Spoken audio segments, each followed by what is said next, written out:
Hello viewers, for DIYers, you're back with a tutorial video for everyone. Now in this particular video here I'll be doing a demonstration on how to restore the glass lens diffusers inside the headlight assembly on BMWs. Now these particular lenses here were taken from my 1997 BMW 540i, which is the E39 body style and is found throughout the years for the E39 body style. But these lenses are also found on other models of BMWs as well. Now with these glass lenses, you do have to disassemble your headlight assembly in order to remove them. Now depending on the application will depend on how they are removed. If you are working on an E39 specific car, I do have a video for that as well, and I will include that in the description below. Now even though these are located within the headlight assembly, they still do get a certain amount of dirt and debris on them.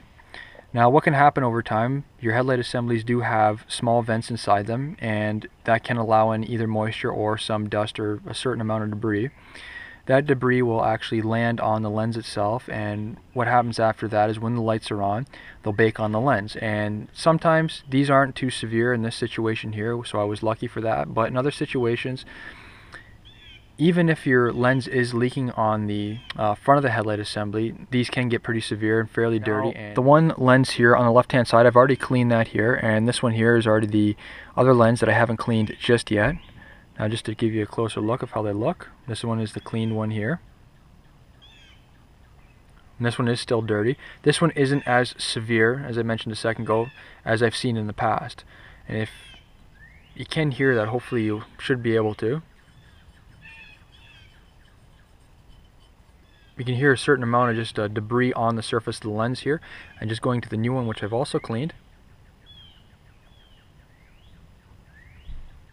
you can hear it's nice and smooth. Hopefully you're able to hear that on the camera. It just gives you an idea of what it looks like, or kind of what the existing texture is of a lens that is not cleaned.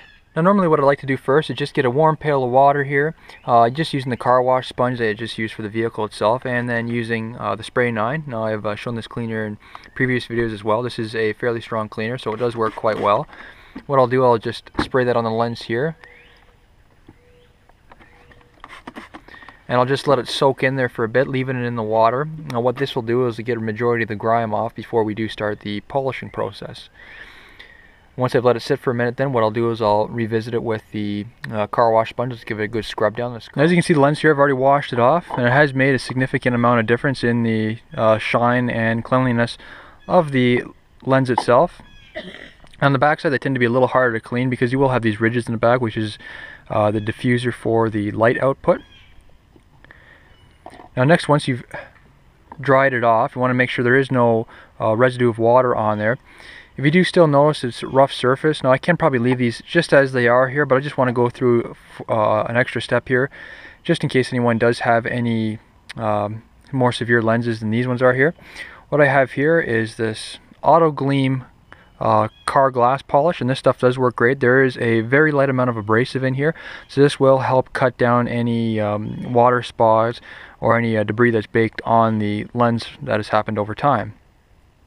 Now basically with this product here, what you want to do is apply it to just a clean cloth like I have here. What we'll do is we'll work it into the lens. This is similar just as applying as wax. Once you worked it into the lens, there will be a slight amount of haze on there, and then what we'll do is we'll go and wipe it off with just a microfiber cloth here, and that just gives it the final shine. Now when applying this, you don't need a lot to rub it into the surface. You just apply a little bit to the cloth here. What we want to simply do is just rub it in. And what happens over time here is it just works into the surface, buffing the surface slowly. It's a little harder to show here with one hand. And once you've done that there's somewhat of a little bit of a film on there. You can see there's somewhat of a haze. Now the haze is perfectly normal. What you want to do is just leave that haze on for a second and then go after and then wipe it off with the microfiber cloth. Then once you're finished up with the polishing of the microfiber cloth, can then go ahead and just inspect your piece here to make sure everything is nice and clean. Now if you do find there are some spots you need to revisit, it's not a problem. You just apply a little more of the polishing compound and then just rework it into the surface and clean it off afterwards. Now on the back side here with the ridges, they can be a little harder to clean, so just make sure you're not too generous with the polishing compound, because what can happen here is some of these will just get inside these ridges, and they can be a little harder to clean, especially around the lettering area here, and you want to make sure that you don't leave any of that in once you reinstall the piece itself. Now this concludes the rest of my tutorial video. If you have any comments or questions, please don't hesitate to post them below. Also, please subscribe to my channel and like my video. Thank you.